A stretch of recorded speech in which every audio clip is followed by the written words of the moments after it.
Dans cette leçon, nous allons faire un rappel sur le dimensionnement et la haute disponibilité, donc la scalabilité et la high availability en anglais.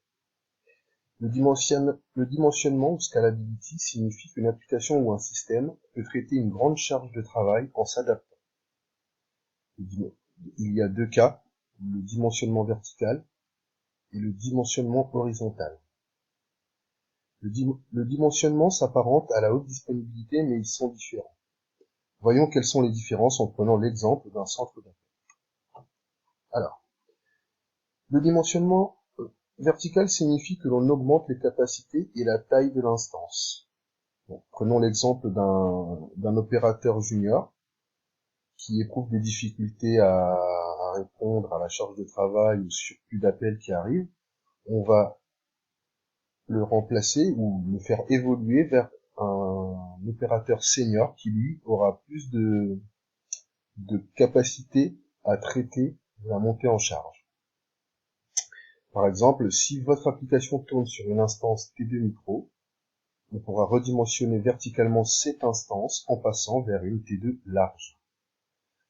Le dimensionnement vertical est commun pour les applications non distribuées telles que les bases de données.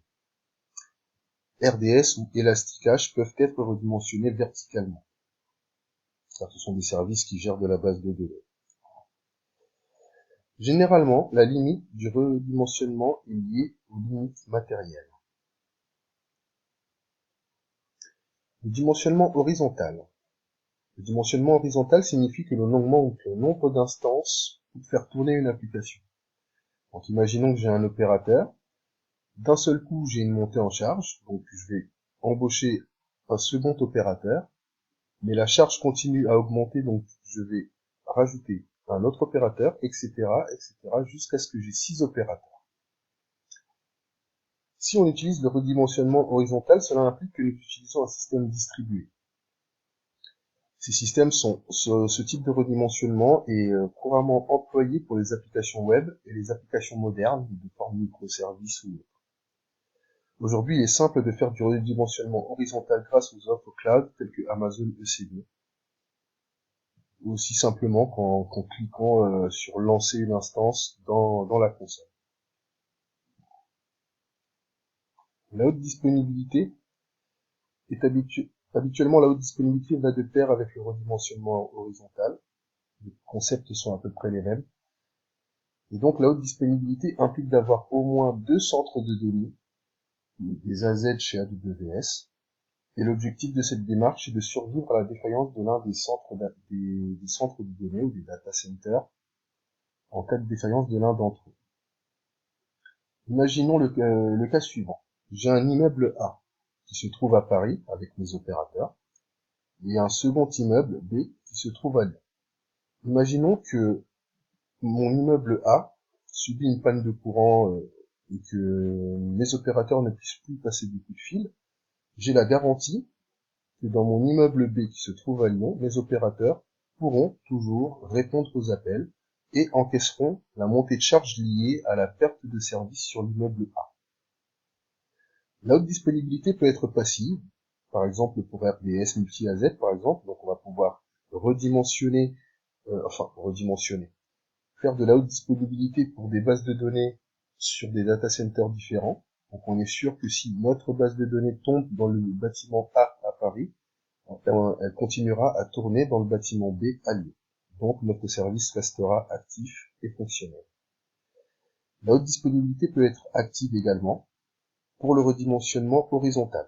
C'est-à-dire que, imaginons que j'ai 3 serveurs dans mon bâtiment B, et pareil dans mon bâtiment A. Si dans mon bâtiment A, mes 3 serveurs tombent et que je ne peux pas les réparer, je peux toujours créer en redimensionnant horizontalement mon immeuble B, donc en rajoutant 3 serveurs supplémentaires dans le bâtiment B.